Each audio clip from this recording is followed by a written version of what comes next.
Soy el alumno González Nicolás de quinto tercera y hoy, en te lo resumo así nomás, ponele, El Matadero, de Esteban Echeverría. Pero para entender esta historia necesitamos un poco de contexto debido a que este es el primer cuento realista de Argentina y transmite muchas cosas las cuales requieren dicho contexto. Empecemos.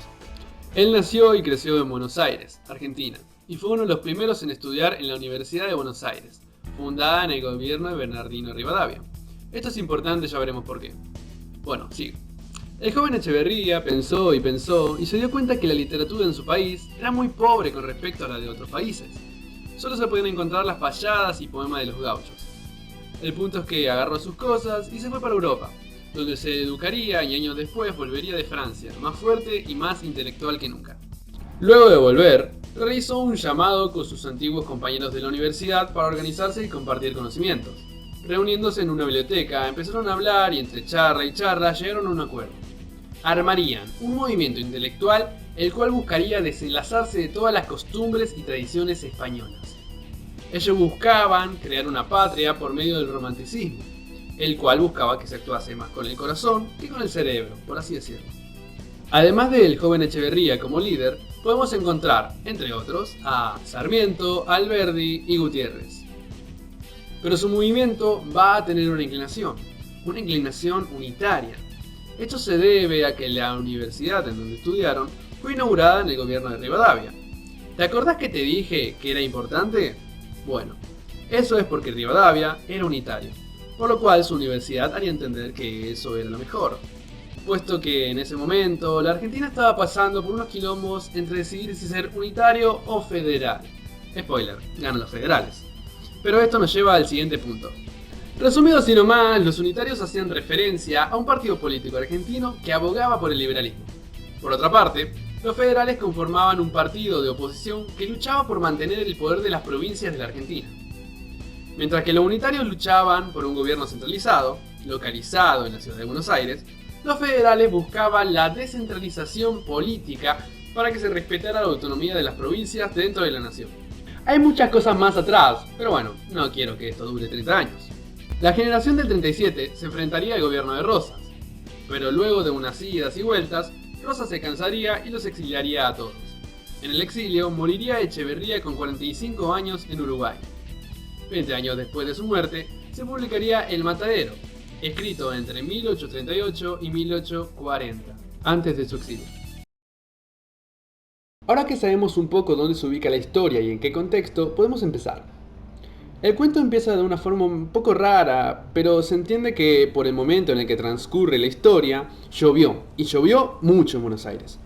Tanto que se inundó todo y hubo un rebardo. Se desbordaron los ríos, se llenó todo de barro, la gente creía que era otro diluvio bíblico y temían por el fin del mundo.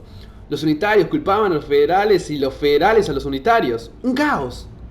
Bueno, entre medio de todo el quilombo, no llegan los suministros de vacas para el matadero de Barracas. Todos se quedaron sin alimentos y empezó la decadencia. Toda la economía se fue al diablo. Las mujeres tenían hambre, los hombres tenían hambre, los niños tenían hambre, los militares se morían. Todos tenían hambre y todos se morían. Y los médicos pronosticaron que si no comían nada en poco tiempo, medio pueblo moriría. Un bajón. Para suerte de todos, el restaurador, o sea, Rosas, no tardó en actuar e investigó y mandó a sus hombres a traer vacas, cosa que al 16º día llegó un total de 50 novillos. Lo malo es que con esos 50 novillos no se llenaba nadie. El pueblo estaba acostumbrado a consumir unos 250 o 300 por día, y es más, 49 novillos, porque el primero se lo regalaron a Rosas, que él ni lento ni perezoso lo aceptó.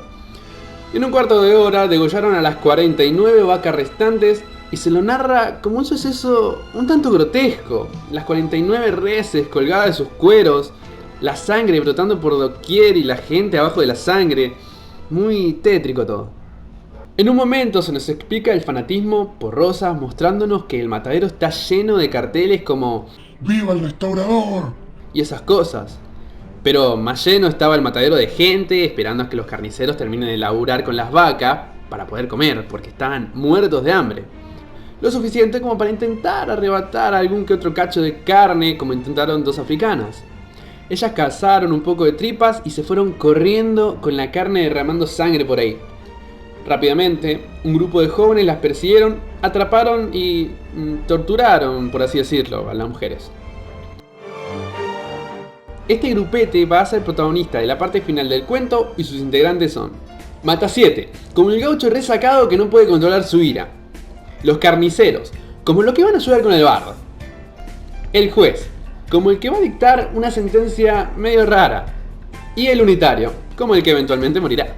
La situación empieza con un toro que medio que se vuelve loco porque lo estaban atando y haciendo fuerza y más fuerza se consiguió deshilachar. Y una de las cuerdas que estaba atando a dicho toro fue a parar al cuello de un niño. Y le arrancó la cabeza, matándolo instantáneamente. Adiós niño, te recordaremos solo por estar en el lugar equivocado en el momento equivocado. Inmediatamente después de eso, el toro se logra zafar de sus cuerdas y empieza una especie de persecución entre él mismo y el grupete de Mata7, donde recorren gran parte de la ciudad y hasta pueden ver cómo el toro atropella a un yankee sin matarlo. Después de una hora de persecución, el toro cede. Lo llevan al matadero nuevamente donde todo empezó y pagaría su condena. Su verdugo fue Mata7, un hombre que es respetado entre toda la comunidad, un poco mal hablado y medio impulsivo, sin olvidar que es extremadamente sanguinario. El mismo Mata7 escucha por parte de un colega: Allí viene un unitario. En ese momento, todos se giraron para despreciar a dicho unitario, reconociéndolo por su peculiar patilla en forma de U y llevando unas tijeras para corregirla. Antes de ir, provocan a Mata7 con un ¿A qué no te le animás, Mata7? Él responde: ¿A que no? ¿A que sí? y en un momento Mata7 sale a su encuentro, pero solo para capturarlo rápidamente y casi matarlo tras el halago de los presentes. Pero, justo llegó el juez del matadero y lo llevó a juicio.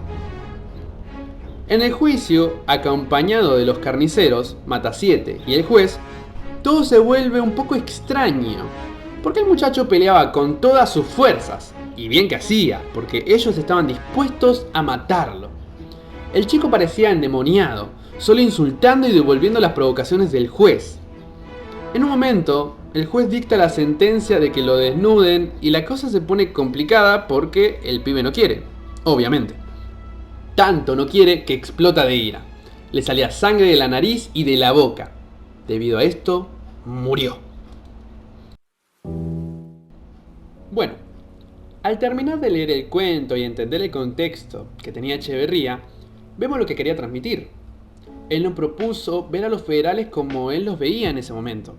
Quería que se entienda a los federales como unas bestias asesinas debido a los detalles y las situaciones que escribió. Cómo todo es oscuro y sangriento, sin mencionar el trágico final del pobre joven unitario. Se ve claramente el odio que tenía Echeverría por los federales y me atrevería a decir el odio de los unitarios de por sí. Finalmente se ha dicho, como se mencionó al principio, que se determinó este texto como un cuento y resulta el origen de la narrativa argentina. Un cuento que representa la situación del país en ese entonces.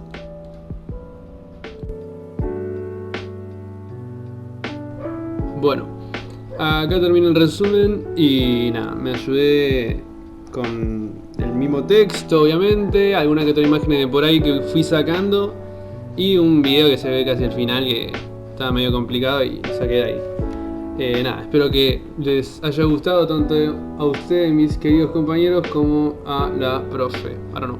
Chau, chau.